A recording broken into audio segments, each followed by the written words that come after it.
Hello, everyone. Listen, I have a message for you today. My daughter has this saying before she says something witty or what may you be mindful. And I have a be mindful message for you this morning. And that is to be mindful not to interfere in matters where God has not called you to. So since January 1, I have been participating in this read through the Bible in a year. So I've read the Bible in various forms throughout my life. However, possibly not in such a structured manner.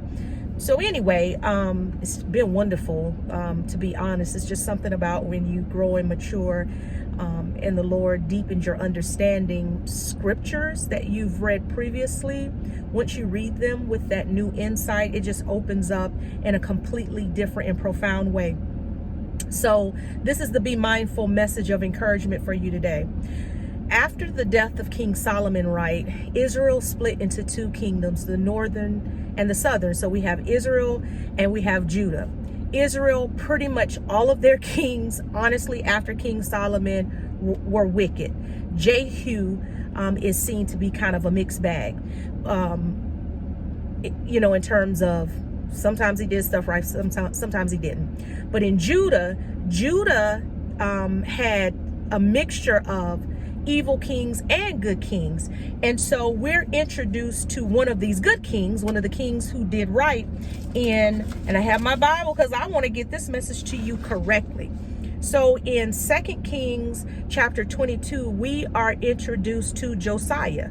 So Josiah, he succeeded Ammon, who succeeded Manasseh. Both of those were wicked kings. But Josiah, according to the Bible, did right in the sight of the Lord, and he walked in all the ways of his father. Of course, they're talking about forefather David. Nor did he turn aside to the right or to the left. So he was a righteous king. And there's so much that he did. I'm not going to get into all that he did in terms of righteous, finding the lost book of the law, reaffirming God's people to the covenant, celebrating Passover. And the scripture says that the way in which Josiah celebrated Passover, it had not been celebrated in that way since the days of the prophet Samuel, a long time. So Josiah was good.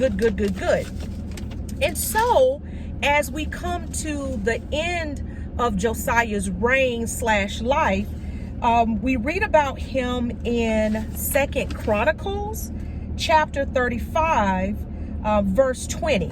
And so this is when Josiah dies in battle, and I'm going to tell you why. After all this, when Josiah had set up the temple in order, Necho, if I'm pronouncing that correctly, king of Egypt, came up to make war at Carchemish on the Euphrates, and Josiah went out to engage him. But Necho sent messengers to him saying, "What have we to do with each other, O king of Judah? I am not coming against you today, but against the house with which I am at war. And God," let me emphasize God here, as capital G. We're not talking about the pagan gods, the false gods of all these other nations. Yes, the king of Egypt at that time is saying that God had ordered him to hurry. So Necho says, "Stop for your own sake from interfering with God who is with me, so that he will not destroy you." However, Josiah would not turn away from him, but disguised himself in order to make war with him. Nor did he listen to the words of Necho from the mouth of God. So this is saying that God was speaking through Necho to Josiah. But Josiah didn't listen. He didn't listen to the words. But he came to make war on the plain of Megiddo, if I'm pronouncing that right. And subsequently, King Josiah was shot and killed.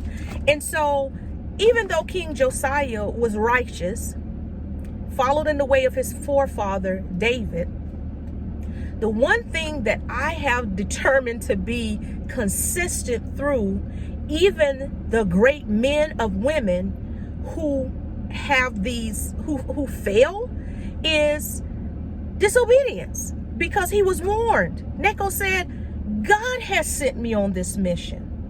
And I think that a lot of times, right, this is the danger of us as Christians.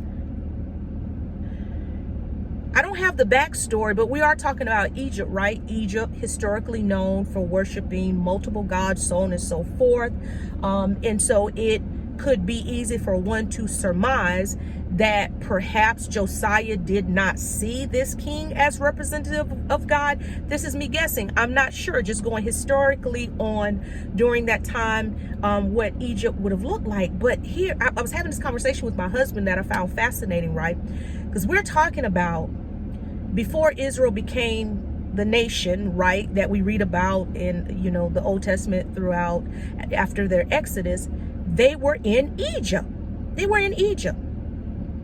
And before they were enslaved, right, we had Joseph, who was a son of Israel, who was a son of Jacob, who ended up in Egypt and rose to these high ranks. Then we have all of the nation of Israel, right, when they came to sojourn in Egypt because there was a famine. They took up residence. Then, of course, Joseph died. The pharaohs who were acquainted with Joseph died. A new pharaoh arose and he enslaved all of Israel. And then, of course, through Moses, God delivered that nation. So, y'all, there probably were Egyptians